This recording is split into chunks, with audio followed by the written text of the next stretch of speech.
Bonjour à toutes et à tous. Alors, la Gemara dans Sanhedrin, page 7, elle dit là une idée très, très forte. Elle dit que Hachem, quelque part, il se plaignait de la condition, de la relation que les Juifs entretenaient avec lui, qui était loin, qui était un peu lointaine au moment de la destruction du premier Beth Amikdash. Et il a dit la chose suivante. Il dit, si maintenant, le ciel c'est mon trône, la terre c'est le reposoir pour mes pieds. Il dit, quelle maison vous êtes capable de me construire, vous déjà? Je veux pas de votre maison, allez-vous-en, restez chez vous, moi je reste chez moi, j'ai pas envie ça y est, le Beth Amikdash, on arrête, c'est une histoire perdue. Donc ça, c'était pendant la destruction du premier Beth Amikdash. Pourquoi?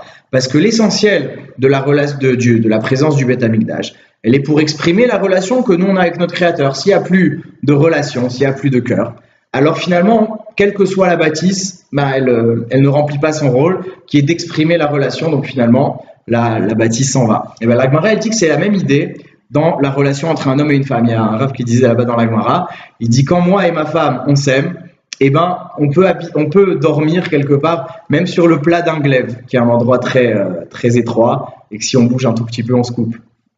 Il dit mais si maintenant on s'aime un peu moins, alors même un lit de 60 coudées ne nous contient pas tous les deux, c'est pas assez grand.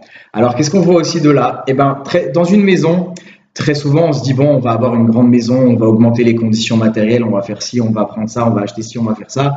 Et on se dit, ça va être bien, ça va bien se passer, ça va améliorer notre couple.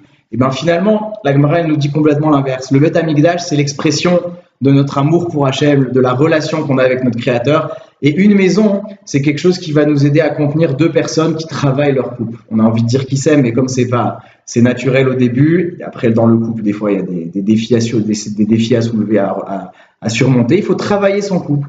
Un couple qui se travaille, un couple qui travaille l'attachement que les deux membres ont l'un vis-à-vis de l'autre, et ben c'est un couple qui a moins besoin de conditions matérielles. Et finalement, si on réfléchit un tout petit peu, les conditions matérielles ne sont que le réceptacle de l'essentiel qui est deux personnes qui s'aiment. Que Dieu vous bénisse.